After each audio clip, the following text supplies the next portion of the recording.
নমস্কার ম্যাডাম, জেসবাগ 24 বাংলা থেকে শঙ্খদীপ কথা বলছি।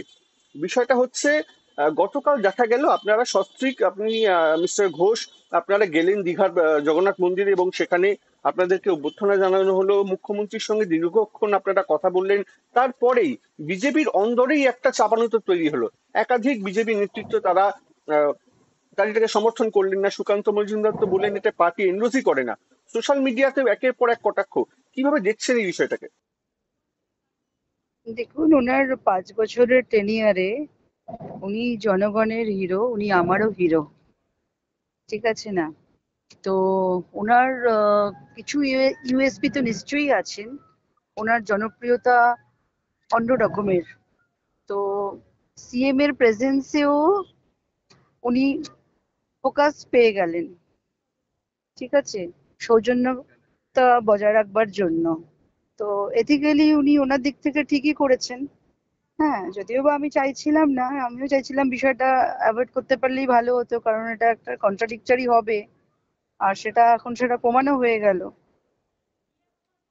অনেকে ব্যাপারটাকে অন্যভাবে নিচ্ছেন। তো হয়তো না আসলে ভালো হতো, কিন্তু যখন উনি ডিসিশন নিয়েছেন তো নিশ্চয়ই ঠিকই করেছেন। তো এটাই যে উনি সিএম এর প্রেজেন্সেও উনি ফোকাসটা পেলেন, কারণ সবার ওনার প্রতি একটা ভালোবাসা আছে, ভরসা আছে। আর সেটাই উনি আগামী দিনে ভবিষ্যতে প্রমাণ করে দেবেন। কিন্তু বিষয়টা সবকিছু হচ্ছে তো বাংলার সাময়িক তাৎপর্য একদম করলে তো একদম। হয় না। হুম হুম হুম। অনেক কিছুর ইম্প্যাক্ট লং রানে অব্দি বোঝা যায়। তো সেটাই বলবো সবাইকে, অপেক্ষা করতে। দুধ কা মানে দুধ পানি অপেক্ষা কা পানি বলতে, হয়ে যাবে অপে- সময়ের সাথে সাথে। অপেক্ষা বলতে কিসের বলছেন? মানে কি বিষয় অপেক্ষা করতে বলছেন মানে ম্যাডাম? যে মানুষের ভুল বুঝছে, ঠিক আছে, এটাকে নানান রকম ভাবে যে ন্যারেটিভ সেট করছে, এগুলো ফার্দার টাইমে মনে হচ্ছে উনি ঠিক করেননি বা কিছু। ঠিক আছে, সময় বলে দেবে। কিন্তু ম্যাডাম অনেকেই এটা বলছেন, মানে বিজেপির অন্দরেও অনেকে এটা জল্পনা সৃষ্টি করার চেষ্টা করছেন যে দিলীপ ঘোষ হয়তো পার্টি বদল করতে পারে। না না সেরকম না, কি কোনো? এসব কেন ভাববেন? একদমই ভুল কথা। কোনোদিনও হবে না। সূর্য কি কখনো পশ্চিম দিকে উঠবে? উঠবে না।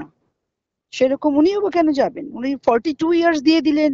আর 42 years equivalent of 42 minutes. It's countable, it's possible.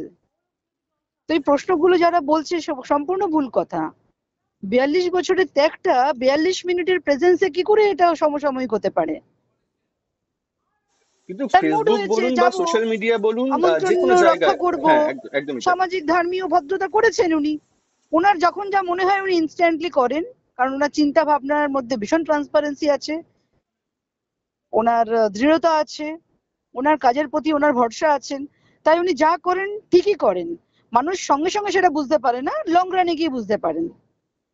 তার জন্যই 6 বছরে উনি এই রেজাল্টটা দিতে পেরেছেন পশ্চিমবঙ্গের মাটিতে। আজ দেশ স্বাধীন হয়েছে কতগুলো বছর হয়ে গেল বলুন তো?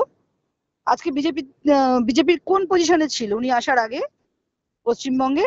সেই জায়গাটাকে উনি 6 বছর, মানে 15 থেকে 21 বা 16 থেকে 21, এইটুকু টাইমের মধ্যে উনি কোথা থেকে কোথায় পৌঁছিয়ে দিয়েছেন।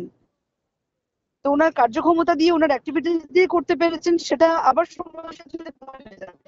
এই সমস্ত ভুল কথাবার্তা যারাই তুলুক না কেন, ঠিক আছে, এই সমস্ত বিশ্বাস করার কোনো মানে হয় না।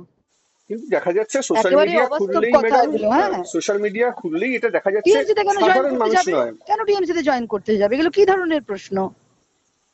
ম্যাডাম সোশ্যাল মিডিয়া খুললেই দেখা যাচ্ছে যে সাধারণ কোনো মানুষ নয়, বিজেপি নেতৃত্ব যারা মানে দিলীপ ঘোষের সঙ্গে কাঁধে কাঁধ মিলিয়ে লড়েছেন, তারাই এখন দিলীপ ঘোষকে কটাক্ষ আরে করছেন, সবাই আক্রমণ যদি, করছেন। তাহলে তো সবাই দিলীপ ঘোষ হয়ে যেত না? তাহলে উনি একজন এরকম ইউনিক হতে পারতেন না?